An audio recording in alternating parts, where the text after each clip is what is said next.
तुमने कभी गौर किया है कि कुछ लोग बोलते बहुत हैं, बड़े बड़े वादे, फैंसी गेस्चर्स और इतनी कोशिश कि सामने वाला सोचने लगे कि ये इतना इम्प्रेस करने की कोशिश आखिर कर क्यों रहा है। लेकिन फिर कोई ऐसा आता है जो कुछ कहे बिना ही तुम्हें महसूस करा देता है, और वो छोटी सी चीज जो तुमने कभी कैजुअली कही थी उसे वो तोहफे में दे देता है, और जो बातें तुम यूं ही कैजुअली कर जाते हो वही अक्सर ज्यादा दिलचस्प और सच्ची होती हैं। You must learn to distract your victim. तुम्हें ये सीखना होगा कि अपने विक्टिम का ध्यान कैसे भटकाना है, ढेरों छोटी छोटी प्यारी आदतों और सिर्फ उनके लिए थॉटफुली चुने गए तोहफों के जरिए। जब तुम किसी को जरूरत से ज्यादा इम्प्रेस करने लगते हो, जब हम हर छोटी बात का ध्यान रखते हैं, तो वो इंसान एक पल के लिए नहीं पूरी तरह हम पर निर्भर हो जाता है। और ये डिपेंडेंसी धीरे धीरे उसके ईगो को फ्यूल देती है। उसे लगने लगता है कि वो बहुत खास है, बहुत ज्यादा इम्पोर्टेंट है, लेकिन जैसे ही हम पीछे हटते हैं उसका वो इल्यूजन टूट जाता है। और वही सबसे ज्यादा तकलीफ देता है, क्योंकि हमने उसे वो सब कुछ दिया था जिसकी उसे जरूरत थी। यही तो है असली सिडक्शन का जादू। अगर सामने वाला तुम्हें छोड़ भी दे तो भी वो खुद को तुमसे आजाद नहीं कर पाएगा। जब तुम अटेंशन देकर किसी की डिटेल लेते हो, उसका डर, उसकी आदतें, तब वो तुम्हारे लिए एक खुली किताब के समान होता है। डिटेल लेना सिर्फ कनेक्शन नहीं होता, डिटेल लेना कंट्रोल का सबसे साफ तरीका है। जब चाहे उसको हम तकलीफ भी दे सकते हैं और आराम भी। और यही है द आर्ट ऑफ सिडक्शन का लॉ नंबर 11।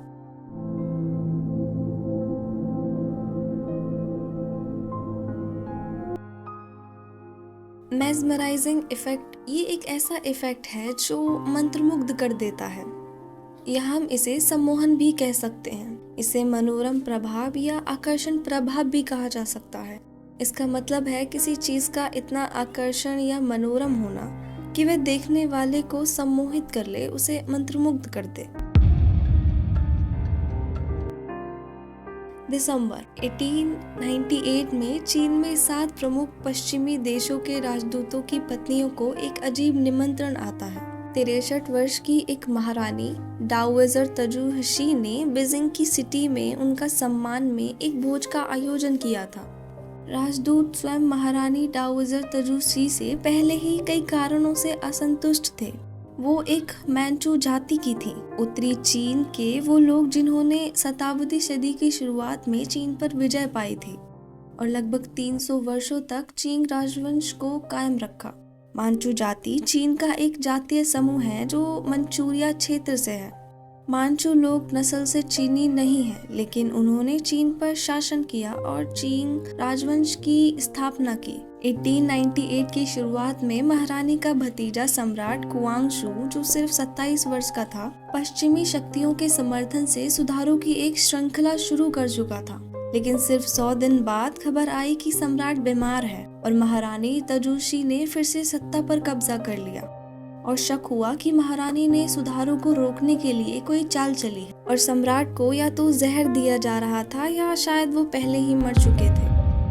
जब वो 7 राजदूतों की पत्नियां इस अजीब भोज में जाने की तैयारी कर रही थी, उनके पतियों ने उन्हें चेतावनी दी कि महारानी डाओवेजर पर भरोसा मत करना।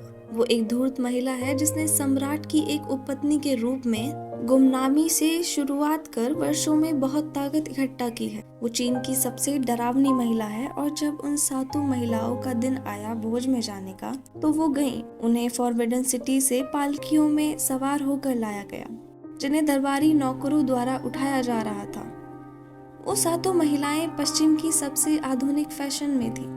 Tight coat sets, long velvet dresses with lack of mutton sleeves. उस नगर के निवासी उन्हें आश्चर्य से देख रहे, खासकर उनके कपड़ों को। उन 7 महिलाओं को ये लगा कि उन्होंने अपने मेजबानों को प्रभावित कर दिया है और उनका स्वागत किया गया ऑडियंस हॉल में। चीनी महिलाएं पारंपरिक मंचू पोशाकों में थी, ऊंचे गहनों से जड़े काले शिरपोशों के साथ। वे रंग बिरंगे कपड़ों के अनुसार एक श्रेणीबद्ध क्रम में खड़ी थी, एक रेनबो जैसा दृश्य। उन 7 महिलाओं को सबसे नाजुक चीनी कपों में चाय परोसी गई। धीरे धीरे वो महिलाएं डाओवेजर की उपस्थिति में पहुंची और दृश्य देखकर सभी देखती रह गईं।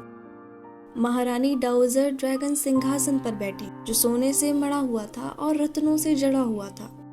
महारानी ने सुनहरी पोशाक पहन रखी थी, जो हीरे, मोती, जेड और एक विशाल मोती की माला से सजी थी। वो एक बौनी सी महिला थी, लेकिन सिंहासन पर बैठे हुए वो किसी देवी से कम नहीं लग रही थी। महारानी ने सभी महिलाओं को मुस्कुराकर देखा और फिर एक छोटे सिंहासन पर बैठे सम्राट की ओर इशारा किया, और फिर सम्राट ने सभी का स्वागत किया। वो थोड़े फीके लग रहे थे, लेकिन उन्होंने सभी से हाथ मिलाया। महारानी ने एक बड़ी मोती से जड़ी अंगूठी से हर महिला का स्वागत किया। उन्होंने उन 7 महिलाओं के हाथ में अंगूठी पहनाई, जैसे कोई परंपरागत संस्कार हो। फिर वो सभी को एक और कमरे में ले गई, जहां महारानी पहले से ही पीले रंग की कुर्सी पर बैठी थी। पीला रंग उस समय सम्राट का प्रतीक था। वो बोली कि एक ही परिवार, हम सब एक ही परिवार हैं। उन्होंने इतनी मीठी आवाज में ये कहा कि ऐसा लगा जैसे वे अपने शब्दों से किसी को भी मोहित कर सकती हैं। इसके बाद एक नृत्य प्रस्तुत किया गया। अंत में महारानी ने सभी महिलाओं से क्षमा मांगी कि उन्हें केवल एक बार ही मिल पाई। ये उनके लिए आश्चर्यजनक था, क्योंकि ऐसा स्वागत उन्होंने पहले कभी पश्चिम में नहीं देखा था। फिर एक और रस्म हुई, इस बार चाय की।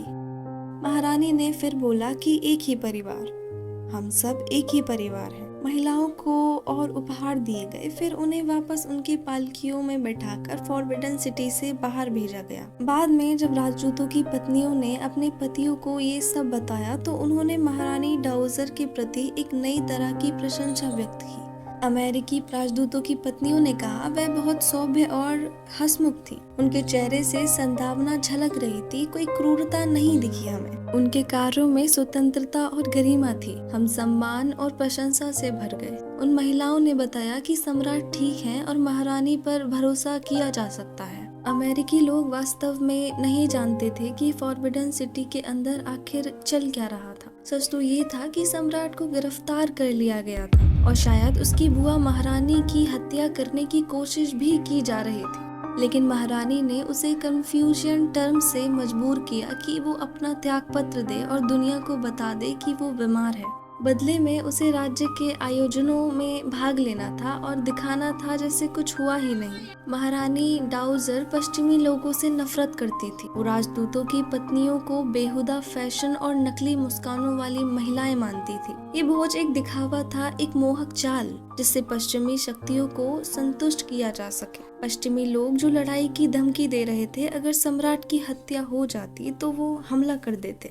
इस मोहक चाल का उद्देश्य सिर्फ इतना था कि राजदूतों की पत्नियों को चकित कर देना। महारानी ने अपनी सारी कला इसमें झोंक दी। वह विवरणों की रचयिता थी। उन्होंने इस नाटक की रचना एक क्रमबद्ध तरीके से की। पहले दरबारी नौकर, फिर मंचू महिलाओं के पारंपरिक हेड ड्रेस और अंत में खुद महारानी की उपस्थिति। ये सब कुछ पूर्ण रूप से एक नाटक था, एक थिएटर, और यह वाकई में प्रभावशाली था। इसके बाद महारानी ने इसे भव्य प्रदर्शन को थोड़ा नीचे लाकर और अधिक मानवीय बना दिया। उपहारों से स्वागत और सम्राट की दिलासा देने वाली उपस्थिति और उन मनोरंजन गतिविधियों से जो किसी भी पश्चिमी समारोह से कम नहीं था। समारोह का अंत एक छोटा सा नाट्य दृश्य से हुआ। चाय के प्यालों का साझा करना, फिर और भी अधिक उपहारों की बारिश। पश्चिमी महिलाओं के सिर घूम रहे थे। असल में उन्होंने पहले कभी इतना अजीब स्वागत देखा ही नहीं था और उन्हें कभी पता भी नहीं चला कि इस स्वागत में महारानी ने हर एक चीज सोच समझ कर सजाई थी। ये सब उन महिलाओं के लिए एक जादू जैसा था, जिसने उनके दिलों को जीत लिया। उन्होंने अपनी खुशी महारानी के सामने जाहिर की और अपना समर्थन दे दिया, और महारानी यही चाहती थी, लोगों को डिस्ट्रैक्ट करने की असली चाबी, जो कि सिडक्शन का एक फॉर्म ही होता है। और ये होता है उनकी आंखों और कानों को छोटी छोटी डिटेल्स, रिचुअल्स और कलरफुल चीजों से भर जाए। ये हमारी एक चाइल्डिश वीकनेस है कि हम बड़े पिक्चर पे नहीं, बल्कि इन छोटी छोटी खूबसूरत बातों पे ज्यादा फोकस करते हैं। तभी तो जब हम किसी से प्यार करते हैं तो उसकी हर छोटी छोटी बात हमें दुख भी देती है और खुशी भी।